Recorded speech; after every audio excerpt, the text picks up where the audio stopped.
ധർമ്മ പ്രമാണം. ധർമ്മ പ്രമാണ വ്യൂവേഴ്സ്ക്ക് എല്ലാവർക്കും സ്വാഗതം. വാദ്യ கோவிலில் பூஜை பண்ணப்பட்டவர் அவரை சிலடங்களெல்லாம் மதிக்கிறதே இல்லை. என்ன இது சரிதானா? இது எப்படியாக்க சரியாக்குறது? சார், இந்த அக்ரஹாரங்களில், அதாவது நிறைய கிராமங்களில் கோவிலில் பூஜை பண்ணப்பட்ட பூஜாரிமார், அதாவது அர்ச்சகரை, அங்கே உள்ள தேசத்தில் உள்ளவாளோ இல்லை கிராமத்தில் உள்ளவாளோ சரியா ஒரு வேண்ட மதிப்பு கொடுக்கறல இந்த காலத்தில். அது நீங்கள் சொன்னது கேட்ட கொஸ்டின் வந்து கரெக்டாக்கும். നമ്മൾ എപ്പോഴുമേ തിരിഞ്ഞിക്കേണ്ടത്, നമ്മൾ ഒരു നേരം ഇപ്പോൾ ഒരുപാട് മഴ കൊട്ടത് ഇല്ലേ, ഒരുപാട് என்ன சம்மராக இருக்குது, விண்டராக இருக்குது, என்ன வந்து கட்டுமே.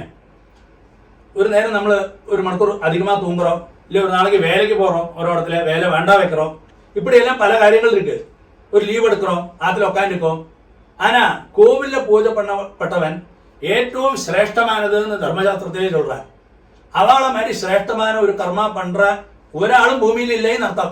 അതായത് നമുക്കെല്ലാം അനുഗ്രഹം തരപ്പെട്ട എന്താ ദേവതകളെ, ദേവന്മാരെ, പെരുമാളായിക്കട്ടും ഇല്ലെ പരമേശ്വരരായിക്കട്ടും ദേവി ആയിക്കട്ടും എല്ലാവരും കറക്റ്റ് സമയத்துக்கு കാർത്താല 5 മണിയോ 4 മണിയോ കറക്റ്റാன அந்த സമയத்தில் கோவிலை திறந்து விளக்கு வச்சு சுவாமிக்கு அபிஷேகம் பண்ணி, அந்த அபிஷேகத்தில் அதுக்கு சேஷம் தீபாராதனை பண்ணி, பிராரக்கால பூஜை பண்ணி, மாத்தியானி பூஜை பண்ணி, அது கூட சாயங்காலத்தில் இதே மாதிரி கதவை திறந்து விளக்கு வச்சு சாயங்கால பூஜை பண்ணி, அந்த தேவதைகள்கிட்ட இந்த அர்ச்சகர் சொல்றாரா, எல்லாரையும் லோகா சமஸ்தா சுகினோ பவந்தது, கிராமத்தில் உள்ள எல்லாரையும், அது கூட இந்த தேசத்தில் உள்ள எல்லாரையும், லோகத்தில் உள்ள எல்லாரையும் நீ காப்பாத்துப்பான்னு சொல்ற அந்த பூஜாரி അത്രയും ശ്രേഷ്ഠമാനവൻ അർത്ഥം. അപ്പൊ அந்த ശ്രേഷ്ഠമാനവനെ നമ്മൾ ഗ്രാമത്തിലുള്ളവ കൂടുതൽ അംഗീകാരം കൊടുത്തിട്ട് ബഹുമാനത്തോടു കൂടി പെരുമാറണം. കാരണം അതായത് ഞാൻ നേരത്തെ சொன்னேன், അവ അത്രയും ശ്രേഷ്ഠமான ആൾക്കാരെന്ന് അർത്ഥം. അവൾക്ക് ഒരു ഗ്രാമത്തിൽ ഇരിക്കുന്ന ആചാര്യൻ, വൈദിക ആചാര്യൻ നമ്മുടെ ഏറ്റവും ശ്രേഷ്ഠമാകും പൂജാരി. அந்த கிராமத்தில் என்னெல்லாம் ஃபங்க்ஷன் நடந்தோ, கல்யாணமாയിക്കட்டும், ഉപനയനമായിക്കட்டும், ഗൃഹപ്രവേശമായിക്കட்டும், ആദ്യം ക്ഷണിക്കേണ്ടത് வந்து கோவில் அர்ச்சகரையான்னு சொல்றா. അതാണ് സ്വാമിയിട്ട് നമ്മൾ പത്രിക വെച്ചാൽ കൂടി കുലദൈവത്തിൻ്റെയോ അല്ലെങ്കിൽ ഗ്രാമദൈവത്തിൻ്റെയോ ദേശദൈവത്തിൻ്റെയോ കല്യാണத்துக்கு പത്രികை നമ്മൾ വെച്ച പിന്നെ എല്ലാവരെയും ക്ഷണിப்போம். அந்த க்ஷணமே ஆദ്യം கோவில் பூஜாரி ക്ഷണിക്കണം சொல்றா. அந்த கிராமத்தில் உள்ள தேசதேவதை அத்தகைய உயர்ந்த சாஸ்திரம். அது இன்னைக்கு நிறைய பேருக்கு தெரியறல, ஆனால் நிறைய பேர் அது தெரிஞ்சுட்டு ஃபாலோ பண்ணவும் செய்யறான். அப்போ அது നമ്മളെല്ലാം അത് മാറ്റിക്കേണ്ടി இருக்கு.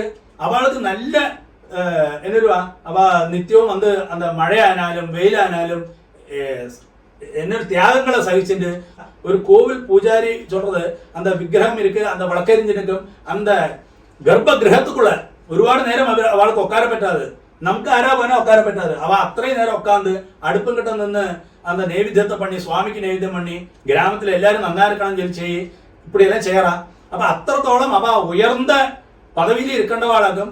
അതെല്ലാം വിട്ട് அந்த ഗ്രാമദേവതയ്ക്കും ദേശദേവതയ്ക്കും നമുക്കെല്ലാം വേണ്ടി ഒരുപാട് കഷ്ടപ്പെടുക. അപ്പൊ അവളെ നിങ്ങൾ ബഹുമാനമായി വെച്ചിക്കണം.